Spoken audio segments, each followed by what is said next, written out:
আজকে আপনাদের সাথে শেয়ার করার জন্য আমি এমন একটা রেসিপি নিয়ে এসেছি যে রেসিপিটা বাড়িতে বানাতে আমার ভীষণ ভালো লাগে এবং এই রেসিপিটা আমি মাঝে মধ্যেই বাসায় বানিয়ে থাকি। সেটা হচ্ছে ঘি। এই ঘি কিন্তু শাহি যে কোনো রান্নাতে দিলে পরে খাবারের স্বাদ অনেক বেড়ে যায়। ঘি বানানোর জন্য এখানে লাগবে মালাই। এখানে আমি বড় এক বাটি মালাই নিয়ে নিয়েছি। এই মালাইটা হচ্ছে হোমমেড মালাই। মালাই আর কিছুই না, মালাই হচ্ছে দুধের সর। দুধকে জাল দিয়ে দুধের উপরে যে ক্রিমটা পাওয়া যায়, অর্থাৎ যে ফ্যাটটা, দুধের সর, সেটাই হচ্ছে মালাই।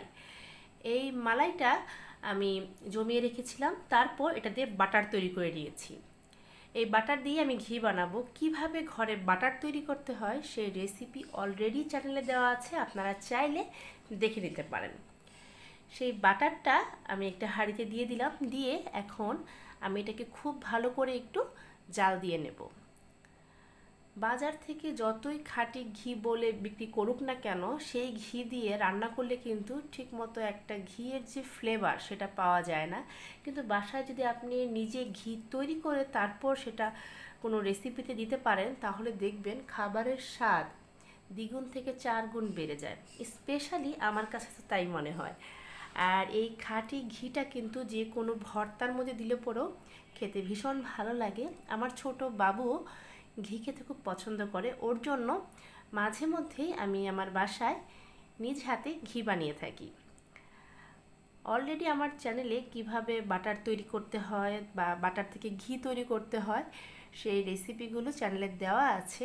তারপরও আজকে আমি যারা নতুন ভিউয়ার্স আছেন তাদের জন্য শেয়ার করছি।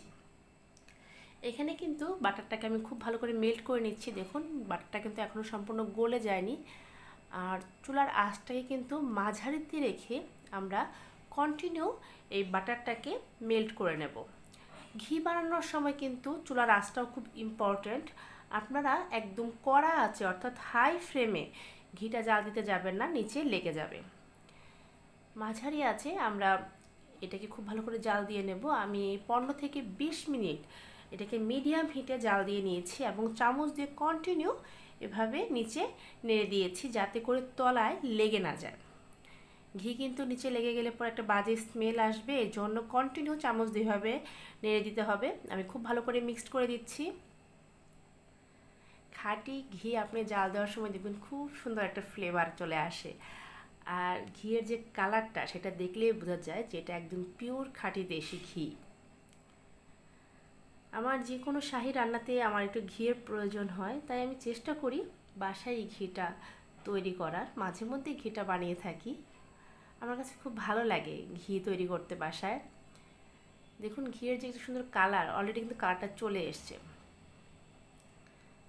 আর উপর দিয়ে যে ফেনাটা থাকবে এটা কিন্তু একটুও থাকবে না।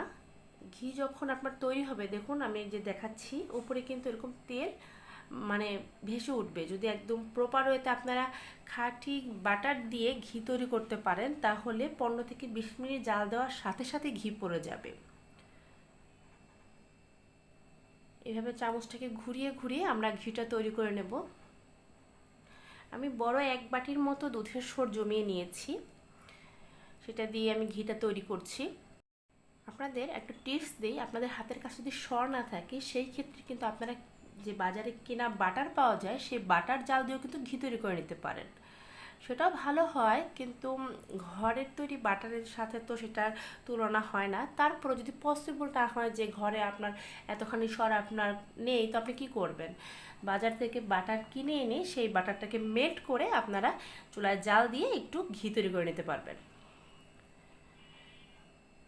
দেখুন, আমার এই বাটারটা কিন্তু সম্পূর্ণ মেল্ট হয়ে গেছে এবং ঘি কিন্তু অলরেডি তৈরি হওয়া শুরু হয়েছে। আমি কিন্তু চুলার আঁচটাকে মাঝারিতে রেখেছি, চুলার আঁচটাকে বাড়িয়েও দিইনি কমিয়েও দিইনি। এই মাঝারি আছে এটাকে আমি খুব ভালো করে জাল দিয়ে নিচ্ছি। আমি আপনাকে একটু চামচ দিয়ে উঠিয়ে দেখাচ্ছি। দেখুন, ঘিয়ের কালারটা শুধু দেখুন, দেখেছেন কত সুন্দর একটা কালার হয়েছে। একদম খাঁটি ঘি, যে তার এই কালারটা দেখলে আপনারা বুঝতে পারবেন, আর সুন্দর একটা ঘিয়ের যে একটা স্মেল সেটা আপনাদের নাকে চলে আসবে।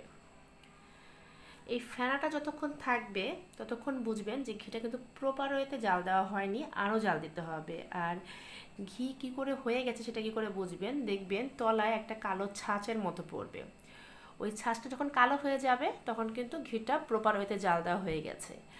আর যদি কড়া জাল দিতে চান তাহলে কিন্তু ঘিয়ের যে কালারটা হলুদ থাকবে না, একদম লাল হয়ে যাবে। তাই সেই ক্ষেত্রে আপনারা ঘি যখন জাল দেবেন এই টিপসগুলো অবশ্যই লক্ষ্য রাখতে হবে যে কতখানি জাল দিচ্ছেন, সেটাকে আপনি কড়া জালে ঘি তৈরি করতে চাচ্ছেন নাকি ঘিয়ের যে হলুদ হালকা যে কালারটা একদম ক্রিম কালারটা সেই কালারটা রাখতে চাচ্ছেন, তাহলে জালটা সেইভাবে আপনারা দেবেন।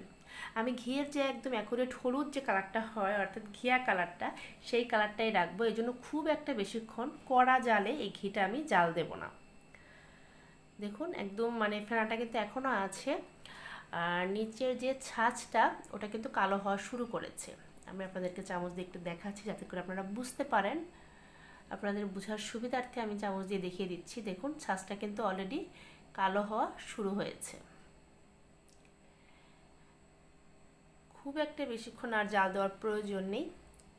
এখন এই ঘিটাকে আমি ঠান্ডা করে নেব। চুলার আঁচটাকে এখন আমি বন্ধ করে দেব। ঠান্ডা করে এই ঘিটাকে আমি সুন্দর করে ছেঁকে নেব।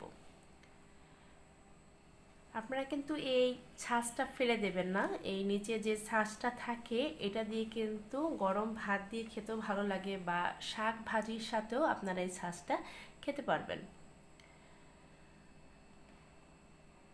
খাঁটি ঘি এটা আপনারা বাসায় তৈরি করে কমপক্ষে 1 বছরের মতো কিন্তু সংরক্ষণ করতে পারবেন, একটু নষ্ট হবে না। হয়ে গেছে আমার ঘিটা জাল দেওয়া। এখন আমি এটাকে বাটিতে ঢেলে নিচ্ছি। আমি একটা চালনিতে এটাকে ভালো করে চেলে তারপর ঢেলে নিয়েছি যাতে করে ছাঁচটা না থাকে। দেখুন কালারটা কতটা সুন্দর হয়েছে, একদম ঘিয়ের যে অ্যাকুরেট কালার সেটা কিন্তু চলে এসেছে। আশা করি আজকের এই রেসিপিটা আপনাদের ভালো লেগেছে। সবাই ভালো থাকবেন।